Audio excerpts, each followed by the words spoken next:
Supreme কোর্টের আইনজীবী barrister Syed Saidul হক সুমনের বিরুদ্ধে ডিজিটাল নিরাপত্তা আইনে মামলা হয়েছে।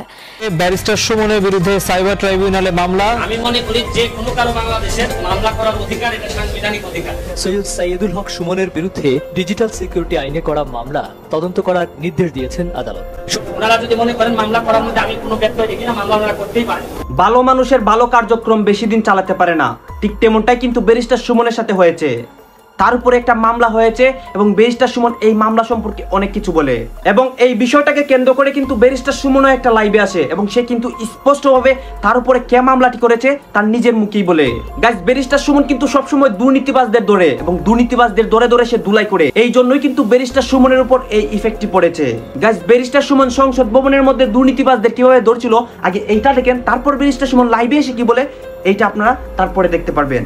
উনি আমার নামে একটি মামলা করেছেন, বলেছেন যে আমি তার 500 কোটি টাকার একটি মানহানির মামলা করেছি। মন্ত্রী সমরে দল করি কালো টাকারে সাদা করছেন উনি, তাও মন্ত্রী হওয়ার আগে 10 তলা একটা বাড়ি আছে ওনার, যেটা নির্মাণ ব্যয় হয়েছে 15 কোটি টাকা। তুপকানা রোডে 2টি অফিস পেয়ে, তারপর হচ্ছে গিয়ে জমি হচ্ছে গিয়ে অসংখ্য জমির মালিক, তারপর রাজধানীতে 4% জমিতে একটি বহুতল পাকা বাড়ি যার মূল্য কয়েক কোটি টাকা। আপনার পাইকপাড়ায় কেয়ারি বুরুজ ভবনে একটি ফ্ল্যাট আছে, পিরোজপুরে আছে ওনার, নাজিরপুর আশেপাশের এলাকায় কোটি টাকার জমি ক্রয় করে দল করি। কিন্তু আমার সমস্যাটা যে জায়গায় হয়েছে, এত জায়গা থাকার পরও, সম্পদ থাকার পরও, ঢাকা শহরে এরকম 2-3টা বাড়ি থাকার পরও উনি মন্ত্রী হওয়ার 1 মাস 2 দিনের মধ্যে আবার রাজুক থেকে প্লট বরাদ্দ নিছেন। তাও আমার কথা হচ্ছে যে কত টাকা লাগে একটা মানুষ। ও প্রাণী সম্পদ মন্ত্রণালয়ের তথ্য অনুযায়ী উনার জন্ম কিন্তু হচ্ছে 1962 সালে। 71 সালে যদি মুক্তিযুদ্ধ হয়ে থাকে তাহলে উনার বয়স হয় মাত্র 9 বছর। 9 বছর বয়সে উনি মুক্তিযোদ্ধা কিভাবে হলেন আমার জানা নাই, কারণ আমার মেয়ের বয়স 9। এই মেয়েকে স্কুলে পাঠাইতে গেলে একটা মানুষকে দিয়ে আমার স্কুলে পাঠাইতে হয়, তাহলে আমি কোনোভাবে মিলাইতে পারতেছি না যে 9 বছর বয়সে উনি কিভাবে মুক্তিযোদ্ধা হয়েছে। ডিজিটাল বাংলাদেশ দরকার, কিন্তু ডিজিটাল ব্যবস্থার অপব্যবহার করে যারা, তাদেরও বিচারের জন্য যদি ব্যবস্থা না হয়। শুরু করিতেছি মহান আল্লাহর নামে, যিনি পরম করুণাময় এবং অত্যন্ত দয়ালু। মৎস্য ও প্রাণী সম্পদ মন্ত্রী তিনি হচ্ছেন কি আমাদের মাননীয় মন্ত্রী সমরে জাউল করিম। হচ্ছেন কি আমার জন্য একটি আইডল, আদর্শের জায়গা বলতে পারেন। আমি ওনাকে আদর্শ হিসাবে মনে করি এবং মনে করতাম আগে থেকে। ওনার কথা শুনলে আমার কাছে মনে হতো আমি হা করে তাকিয়ে থাকতাম যে এত সুন্দর কথা বলেন এবং আমি ওনার মতোই হতে চাইতাম। কিন্তু আজকে যখন দেখলাম যে একটা নিউজ আসছে, আমি জানি না আপনারা দেখেছেন কিনা, সমকালে একটা নিউজ আসছে, এই নিউজটা পড়ার পর আমার কাছে, এই সমকালের নিউজটা আমার কাছে পড়ার পর আমার মনে হইছে যে 2-1টা কথা আমার মনে হয় বলা উচিত। কারণ আমি একটা কথা যে একটা বিশ্বাস করি যে আমি বঙ্গবন্ধুর সৈনিক, যেখানে দুর্নীতির কোনো গন্ধ পাই, যেখানে মানে মানুষের টাকা বা মানুষের টাকা নষ্ট হয় এরকম জিনিস পাই, আমি তারাই যাই, জীবনের যত ঝুঁকি থাকুক তা কেন।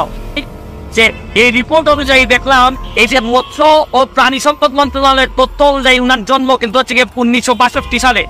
1962 সালে উনার জন্ম হয়ে থাকলে উনি মুক্তিযোদ্ধা হিসাবে দাবি করতেছেন, উনার সার্টিফিকেট আছে মুক্তিযোদ্ধার, এবং উনি 71 সালে যদি মুক্তিযুদ্ধ হয়ে থাকে তাহলে উনার বয়স হয় মাত্র 9 বছর।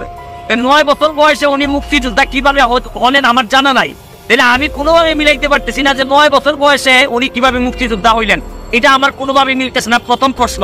পরের প্রশ্ন হচ্ছে গিয়ে দেখেন, উনি দেখলাম রিপোর্ট অনুযায়ী কালো টাকারে সাদা করছেন উনি, তাও বলতে হওয়ার আগে। আচ্ছা, ধরে নিলাম যে ওনার টাকা আছে, অনেক টাকা আছে, উনি স্বনামধন্য আইনজীবী। এখন কালো টাকারে যিনি সাদা করেন তার পক্ষে কিন্তু উনার মন্ত্রণালয়ে যত মানুষ দুর্নীতিবাজ আছে, যারা কালো টাকার মালিক, তাদেরকে তো নৈতিকভাবে উনি কোনো কথাই বলতে পারেন। উনি নিজেই তো কালো টাকার মালিক ছিলেন, যেখানে উনি সাদা করছেন, এই রিপোর্ট অনুযায়ী এখানে স্পষ্ট আছে। এরপরে আমি আপনাদেরকে আরো জিনিস দেখাইতে চাই।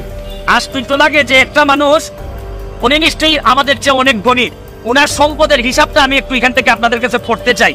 যে ওনার হচ্ছে গিয়ে রাজুকের 854 নম্বর দাগে হচ্ছে গিয়ে 10 তলা একটা বাড়ি আছে, ওনার নির্মাণ ব্যয় হয়েছে 15 কোটি টাকা। তুপকানা রোডে ওনার হচ্ছে গিয়ে 2টি অফিস পেয়ে, তারপর হচ্ছে গিয়ে জমি হচ্ছে গিয়ে অসংখ্য জমির মালিক, তারপর রাজধানীতে 4% জমিতে একটি বহুতল পাকা বাড়ি যার মূল্য কয়েক কোটি টাকা। প্রায় কেয়ারি বুরুজ ভবনে একটি ফ্ল্যাট আছে, পিরোজপুরে আছে ওনার, নাজিরপুর আশেপাশের এলাকায় কোটি টাকার জমি ক্রয় করেছেন সমরে জাউল করিম।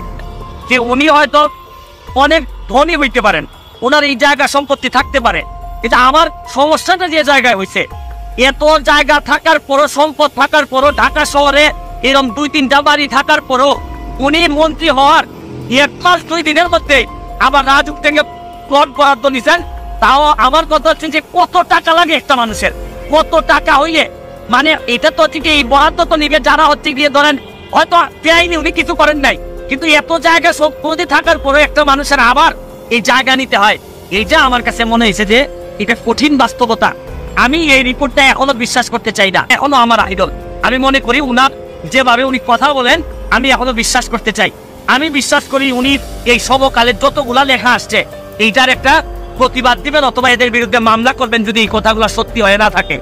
আর যদি সত্যি হয়ে থাকে তাইলে আর বলার অপেক্ষা রাখে না যে আপনার মতো লোকরাও যদি এই ধরনের বিতর্কিত হন তাইলে বঙ্গবন্ধু কন্যা কাদেরকে দিয়ে দেশ চালাবেন? মানুষ যদি নষ্টের কাতারে চলে যায় তাহলে বঙ্গবন্ধু কন্যা কাদেরকে দিয়ে দেশ চালাবেন?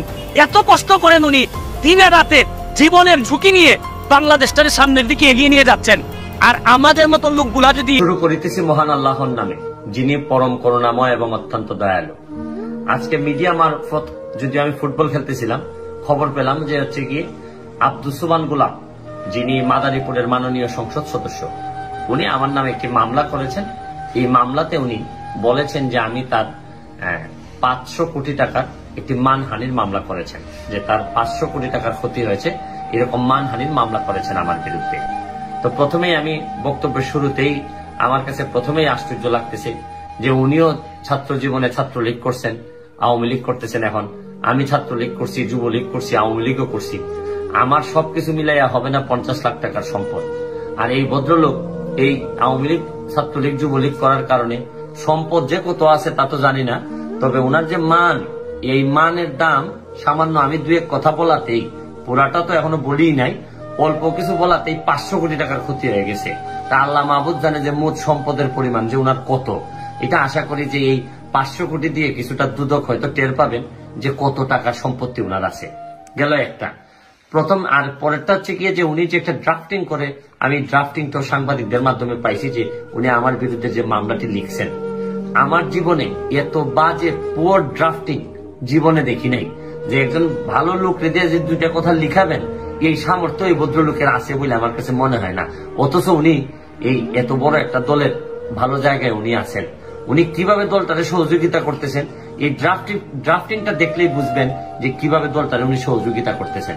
তার উপর আবার আমার অ্যাড্রেস ভুল, আমার জীবিত মারে লিখছেন উনি যে আমার মার নাম মৃত, মানে আমার মা নাকি মারা গেছেন। এইভাবে কিন্তু ব্যারিস্টার সুমন দুর্নীতিবাজদেরকে ধরতেন এবং ধুলাই করতেন। আর ব্যারিস্টার সুমনের উপর কে বা কারা মামলা করেছে এবং কি জন্য এই মামলাটি হয়েছে এইটাও কিন্তু এই বক্তব্যের মধ্যে দেখতে পাচ্ছেন। দর্শক শ্রোতা, ব্যারিস্টার সুমনের এই ঘটনাটি তো আপনারা সম্পূর্ণ ক্লিয়ার হতে পারছেন যে ব্যারিস্টার সুমনের উপর এই ইফেক্টগুলো কেন পড়ছে এবং ব্যারিস্টার সুমনের উপর মামলাটাই বা কেন হয়েছে। গাইস, এই ভিডিও দেখে যদি আপনার একটু হলেও উপকার হয় তাহলে প্লিজ আমার এই ভিডিওতে একটা কমেন্ট করে যাবেন এবং চ্যানেলটি সাবস্ক্রাইব করবেন। ধন্যবাদ।